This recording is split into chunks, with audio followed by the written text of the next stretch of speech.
الطاف حسین صاحب کی M Q M سے مذاکرات میں تعطل کیوں آیا، کب تک رہے گا یہ تعطل، کیوں گیپ آیا، کب تک ایسی صورتحال رہے گی، گرفتاریاں،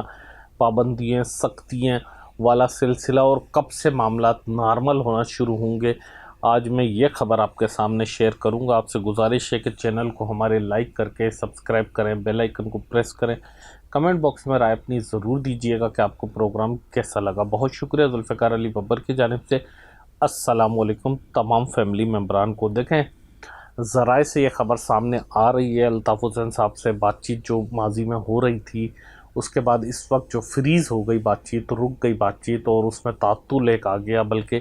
یوں کہیں کہ سختی کا ایک سلسلہ شروع ہو گیا۔ لوگوں کی پکڑ دھکڑ ہوئی، نہ صرف کراچی سے بلکہ حیدرآباد سے، دیگر علاقوں سے بھی لوگوں کو گرفتار کیا گیا ہے، لوگوں کو غائب کیا گیا ہے، اور بہت سارے لوگ ایسے ہیں کہ جو اس وقت بھی نہیں ہیں۔ ایسی ایک طویل فہرست ہے جس پر گفتگو کر کے میں ٹائم ویسٹ ہوگا آپ کا۔ تو ایک اس وقت اگر کیفیت دیکھی جائے تو انتہائی سختی کی کیفیت ہے ایم کیو ایم 90 پر، الطاف حسین صاحب پر، ان کے وفا پرست لوگوں پر۔ ان کو کوئی پروگرام نہیں کرنے دیا جا رہا، کہیں پر ان کو پروگرام کرنے کی اجازت نہیں دی جا رہی ہے، ان کے بیشتر لوگوں کو اٹھا لیا گیا ہے، معاف کیجیے گا۔ تو یہ سلسلہ جاری ہے۔ تو اس حوالے سے اب جو اطلاعات سامنے آئی ہیں وہ یہ ہیں کہ کیونکہ ایم کیو ایم پاکستان میں انٹرا پارٹی الیکشن تھے اس ٹائم پر، اور ایم کیو ایم پاکستان خود انتشار کا شکار ہے، اور دھڑے بندیاں عروج پر پہنچ گئی ہیں، تو انہوں نے کہا تھا، ریکویسٹ کی تھی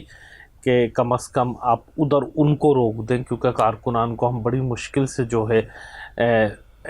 ہینڈل کرتے ہیں، بڑی مشکل سے ایگری کرتے ہیں، بڑی مشکل سے ہم کسی طرح کوئی کراؤڈ اکٹھا کرنے کی کوشش کرتے ہیں، لیکن پھر وہ ایک تقریر، ایک ولاگ جو ہے ہم جیسوں کا، یعنی کہ میرے جیسوں کے نام سے، کہ ہم جیسوں کا ایک ولاگ جو ہے وہ سارے کی یہ کرائے پہ پانی پھیر دیتا ہے، اور وہ لوگوں میں ایک واپس سے نیا جذبہ پیدا ہو جاتا ہے، جو تھا پرانا جذبہ لیکن نئے انداز میں پیدا ہو جاتا ہے، اور الطاف حسین صاحب کے حوالے سے، اور پھر وہ جو ہے یعنی کہ ایم کیو ایم پاکستان کی قیادت کا کوئی سا بھی دھڑا، چاہے وہ پی ایس پی والا گروپ ہو یا پھر وہ خالد مقبول صدیقی صاحب والا گروپ ہو، تو وہ ان کی طرف مائل نہیں ہوتے۔ آپ نے دیکھا کہ اسی وجہ سے جو ہے انتشار مزید بڑھ رہا ہے، نئے گروپ بھی سامنے آ رہے ہیں، اور ایک افراتفری غیر یقینی کی صورتحال اس وقت آپ ایم کیو ایم پاکستان میں دیکھیں تو کوئی کسی پر بھروسہ کرنے کے لیے تیار نہیں ہے، کوئی کسی پر اعتماد کرنے کے لیے تیار نہیں ہے۔ بہت سارے لوگ ایک دوسرے کے دشمن بنے ہوئے ہیں، مگر وہ جو ہے آپس میں رابطہ کر بھی رہے ہوتے ہیں، پوچھ بھی رہے ہوتے ہیں، اور گول مول باتیں بھی کر رہے ہوتے ہیں۔ تو ایک عجیب ہیجان کی کیفیت ہے جو پہلے ماضی میں ایم کیو ایم ہوا کرتی تھی، ایک فیملی کی طرح ہوا کرتی تھی، کوئی چیز چھپائی نہیں جاتی تھی، کوئی چیز ڈھکائی نہیں جاتی تھی، بلکہ یوں کہیں کہ جو ایم کیو ایم میں لوگ کام کرتے تھے، جس سطح کے بھی ہوتے تھے، چاہے وہ رابطہ کمیٹی کی سطح کے ہوتے تھے، یا پھر وہ نیچے کوئی کراچی تنظیمی کمیٹی کی سطح کے ہوتے تھے، اقلیتوں کے ہوتے تھے، خواتین کے ہوتے تھے، یا پھر لیبر کے، یا جس کے بھی واٹ ایور، تو ان میں باقاعدہ فیملی ٹرمز ہوتے تھے، ان کی فیملیوں میں آپس میں پردہ نہیں ہوتا تھا، ان لوگوں کا کوئی گھر چھپے ہوئے ان سے نہیں تھے، ان کی بیگمات، ان کے شوہر، ان کے بچے،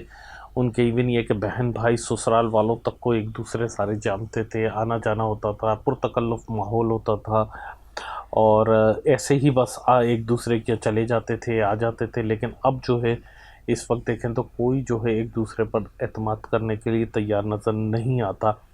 تو اس ساری کیفیت میں اگر الطاف حسین صاحب مزید جو ہے کوئی بیان بازی کریں اور ایسی کوئی باتیں کریں جس سے کہ عوام میں ان کے بقول اشتعال پیدا ہو، حقیقت میں تو جذبہ پیدا ہوتا ہے، لیکن وہ سمجھتے ہیں کہ اشتعال پیدا ہوتا ہے، یا ہم جیسے لوگ کوئی پروگرام کرتے ہیں تو اس سے جو ہے وہ سمجھتے ہیں کہ ان کے مفادات کو کافی زیادہ نقصان پہنچتا ہے، لہٰذا اسی لیے کم از کم جب تک انٹرا پارٹی الیکشن ہو، جب تک معاملے کو فریز کر دیا جائے، روک دیا جائے، اور تب تک اس پہ کوئی ایسی بات نہ ہو، امپریشن یہ جائے کہ چیپٹر دیٹ از کلوز، اور چیپٹر بالکل کلوز، اس کے علاوہ کوئی گنجائش نہیں ہے، جبکہ حقیقت میں شاید ایسا کچھ نہیں ہے۔ حقیقت میں کچھ عرصے بعد شاید بات چیت ہونا دوبارہ شروع ہو جائے، ہولڈ پہ رکھا ہوا ہے۔ اب دیکھیں، خبر جو ہوتی ہے بہت سارے لوگ پھر اعتراض کرتے ہیں کہ آپ نے یہ کہا تھا اور یہ نہیں ہوا، یہ نہیں ہوا۔ دیکھیں، کرنے والی اتھارٹی میں نہیں ہوں، میں فیصلہ سازی میں انوالو نہیں ہوتا، میں وہاں موجود نہیں ہوتا ہوں کہ میں فیصلہ کروں کہ کیا ہونا ہے اور کیا نہیں ہونا ہے۔ تھوڑا سا بات کو سمجھنے کی کوشش کیجئے گا۔ کوئی فیصلہ ہو رہا ہوتا ہے، کوئی پالیسی سامنے آتی ہے، کوئی خبر آتی ہے تو وہ میں آپ سے شیئر کرتا ہوں، پھر حالات بدل جاتے ہیں، صورتحال بدل جاتی ہے، تو اس وجہ سے چیزیں چینج بھی ہوتی رہتی ہیں، تو آپ بعض اوقات جذبات میں میرے سے بھی ناراض ہوتے ہیں اور غصہ کرتے ہیں، جس طرح اگر آپ الطاف حسین صاحب والی کو ہٹا دیں، باقی آپ بات کریں پیپلز پارٹی کے حوالے سے روز نئی خبر آتی ہے، آپ دیکھتے ہیں کہ کبھی کیا خبر آتی ہے یہ آج میں اس لیے سمجھا رہا ہوں کہ بڑا غور سے سمجھنے کی کوشش کیجئے گا۔ کبھی آتا ہے کہ جا رہے ہیں، آپریشن شروع ہو رہا ہے، پھر ہوتا ہے کچھ نہیں ہو رہا، پھر اختلاف نہیں ہے۔ نون لیگ کے لیے بھی ایسے ہی آتا ہے کہ وائنڈ اپ ہو گیا، چیپٹر کلوز ہو رہا ہے، یا ان کو مزید ایکسٹینشن دی جا رہی ہے، مزید ان کو پاور دیا جا رہا ہے، تو اس طرح اطلاعات آتی رہتی ہیں اور کہیں نہ کہیں ایسی باتیں ڈسکس ہو رہی ہوتی ہیں، ایسا نہیں ہے۔ اسی لیے ملک چل رہا ہوتا ہے، اسی طرح ہمارا معاشرہ چل رہا ہوتا ہے۔ آپ خود دیکھیں نا، آپ اپنی لائف پر جو بھی ابھی میرا پروگرام دیکھ رہے ہیں، میری ان سے گزارش ہے اپنے آپ پر غور کریں کہ آپ 1 سال پہلے کیا سوچتے تھے۔ اس میں سوچ میں کہیں نہ کہیں تبدیلی آئی ہوگی، مطلب ایسے تبدیلی آئی ہوگی کہ آپ جو بزنس کے بارے میں، جو جاب کے بارے میں رائے ہوگی، جو سسرال کے بارے میں، اپنے بچوں کے بارے میں، پیرنٹس کے بارے میں، دوستوں کے بارے میں، اس میں کچھ نہ کچھ تبدیلی، اچھی بری، کوئی نہ کوئی تعلقات محلے والوں سے کم یا زیادہ ضرور ہوئے ہوں گے، دفتر والوں سے، تو ایسی تبدیلیاں بڑے لیول پر بڑی ہوتی ہیں اور اس پر لوگوں کی نظریں زیادہ ہوتی ہیں، تو تھوڑا سا 19-20 پر لوگ ناراض ہو جاتے ہیں۔ خیر، اگر جو مجھ سے ناراض ہوتا ہے یا مجھ سے خفا ہوتا ہے، میں ان سے ہاتھ جوڑ کر معافی کا طلبگار ہوں۔ جب میں آپ کو فیملی ممبر کہتا ہوں تو میں آپ کے گھر کا فرد اپنے آپ کو تصور کرتا ہوں،